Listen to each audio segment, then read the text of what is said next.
Untuk menderita prostat, kira-kira rimpangan apa yang dapat membantu atau konsumsi makanan alami apa yang membantu meringankan keluhan tersebut? Kalau pengalaman saya biasa saya sarankan menggunakan serai sama akar alang-alang.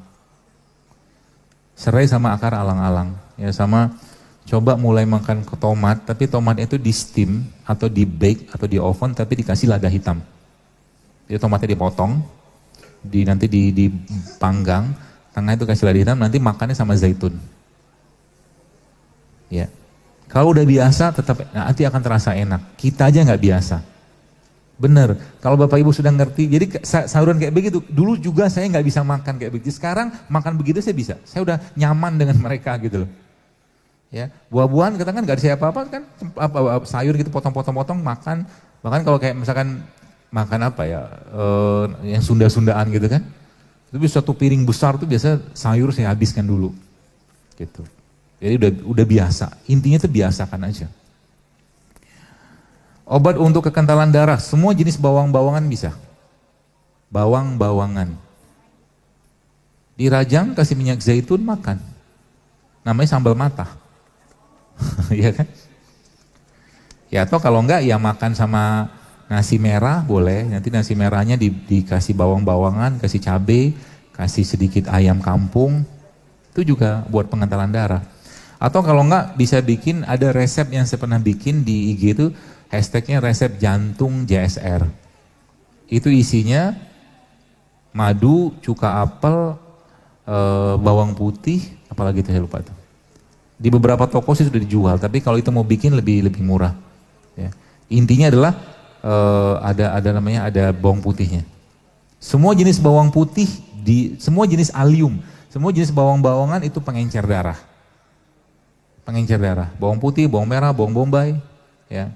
Jadi kalau Anda pengen makan daging kambing, dokter makan kambing makan. Tapi sebelum makan kambing biasanya saya makan itu dulu bawang-bawangan dulu. Saya kasih kecap sedikit, saya makan dulu itu. Ya, seperti itu. Bagaimana hukumnya memakan di restoran yang tidak ada logo halalnya? Kalau Anda nggak yakin, ya jangan. Kalau nggak yakin halal, jangan makan. Kan begitu hadisnya. Innal halal bain wal haramu bain wa bainahuma mushtabihat, kata Rasulullah. Kalau halal, yang halal jelas, yang haram jelas, di antara keduanya ada syubhat. Kalau nggak yakin jangan makan. Banyak restoran-restoran kayak, saya sebut saja beberapa restoran gitu ya. Dulu saya nggak pernah mau makan, nggak berani makan kayak sabu haji, saya nggak mau makan. Sabu haji. Sekarang kan sudah halal tuh. Sushi teh dulu nggak halal, sekarang sudah halal. Ada beberapa restoran nggak usah sebut, itu sampai sekarang belum halal. Dia jual makanan Jepang juga, karena makanan Jepang tuh banyak sekali titik kritisnya. Ya. Jadi kalau nggak yakin jangan makan. Roti juga sama. Kalau Anda ketemu roti, termasuk roti yang brandnya paling, katakanlah dia paling keren, paling laku, paling apa, tapi kalau Anda nggak yakin dan tidak ada logo halal, jangan makan. Jaminannya apa coba? Yang bikinnya, yang punya siapa? Muslim? Belum tentu juga. Maka di Brunei itu seluruh koki wajib Muslim. Di Brunei. Minimal dia baca bismillah kan? Gitu. Apa buat penyakit batu empedu? Makan jus apel. Apel yang kecut, ya apel. Malang boleh, apel yang impor itu juga boleh. Itu ibu bapak jus 2-3 apel, ya. Kalau punya di rumah punya slow juicer nggak apa-apa, bagus. Kalau nggak punya nanti airnya disaring, ampas disaring, kasih garam sedikit, sama kasih madu sedikit. Minum sekali, satu hari itu sekali atau 2 kali. Ya, tapi ingat, yang bikin masalah di batu empedu itu kan lemak. Kalau sudah tahu lemak, maka jangan lagi lemakin dirinya gitu loh. Lemakin diri tadi sudah tahu ya, gula, tepung gitu loh. Ustadz, apakah saudara sepupuan dengan Ustadz Khalid Basalamah? Tidak. Ada hubungan. Mirip ya? Enggak. Saya muridnya. Iya, nggak ada hubungan. Dulu ya berapa kali kalau saya ke mall gitu kan, ada orang nyapa, Ustadz Khalid ya? Bukan. Ustadz Zaidul sih. Nggak ada hubungan. Apakah obat atau resep untuk seorang pemula perempuan yang memiliki Ini pertanyaannya luar biasa. Ada pasti sesuatu yang berkaitan dengan dirinya. Jadi gini, saya ingin bertanya, apakah ada obat atau resep untuk seorang perempuan yang memiliki kelainan alergi sperma?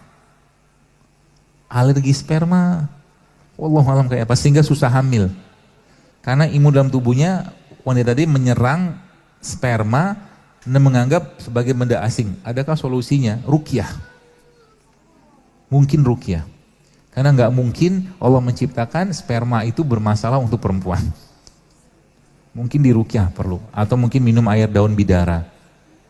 Ya, saran saya. Dan rutinkan berpuasa dan banyak bertobat. Ya, sesuatu penyakit itu muncul biasanya asbab juga dari dosanya kita, teman sekalian. Ya. Kalau ada bayi menolak ASI, ada yang nggak beres tuh.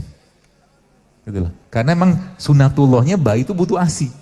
Kalau ada perempuan menolak sperma, bisa jadi, ya walaupun saya nggak tahu dan saya tidak perlu juga nggak perlu tahu juga siapa ini.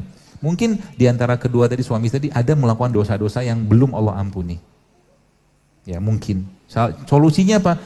Tobat, sholat tobat, minta ampun, minta maaf sama Allah. Ruqyah badannya kalau bisa meruqyah. Semoga Allah selalu memberikan kesehatan kepada dokter, amin. Mudah-mudahan kita semua juga. Apakah untuk tulang keropos apa herbalnya? Ada kalau nggak salah di IG resep tulang JSR. Di IG. Tapi ya kalau untuk hari-hari ya bawang-bawangan juga menguatkan. Bawang-bawangan itu bawang putih, bawang merah itu menguatkan. Pertanyaannya kan kita nggak biasa makan bawang. Terus diapain? Masukin ke sup.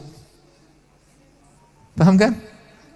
Anda hancurin bawangnya, cemplungin ke airnya, nanti airnya diminum, kan itu makan bawang.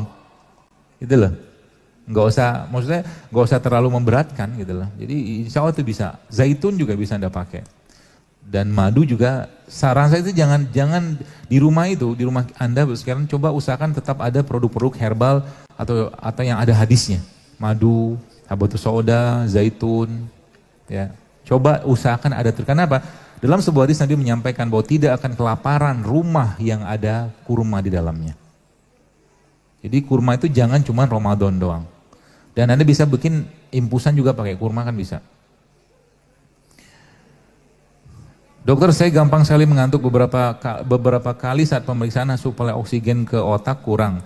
Jenis makanan apa yang kurangi? Kurangi makan nasi. Kurangi makan tepung. Bapak Ibu percaya saya. Udah banyak banget teman-teman tuh yang ngerjain ini. Bahkan ada kalau salah video singkat saya di IG itu yang cara mudah mengurangi ngantuk. Itu salah satunya saya sarankan memang nggak makan nasi. Apalagi pagi-pagi. Jadi pagi-pagi itu ngapain? Kalau nggak buah air putih. Kalau nggak kayak tadi juga bisa tuh. Ya, enzim masukin. Nanti hilang ngantuknya. Karena ngantuk itu muncul gara-gara apa? Gara-gara makanan yang masuk itu tidak bisa diolah. Kalau nggak bisa diolah maka tubuh minta istirahat. Namanya tidur kan gitu. Tapi kalau makanan ini bisa diolah badan dan makanan itu memang memiliki banyak memiliki banyak, Masya Allah, memiliki banyak enzim mineral, maka aman Pak Bu, gak ada masalah. Ya. Dan coba bergerak di waktu-waktu yang dilarang tidur oleh Rasulullah, jangan tidur. Contohnya apa? Ba'da subuh, jangan tidur. Itu bikin blow on. Bikin jantungnya lemah, bikin rezeki seret, serius. Tidur baru, paksain jangan tidur deh.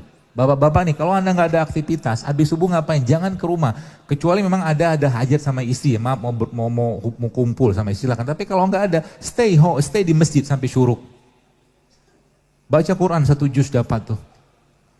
Pak Bu, our time is limited gitu. Maksudnya waktu kita sekarang tuh terbatas. Sekarang udah akhir zaman kayak begini coba.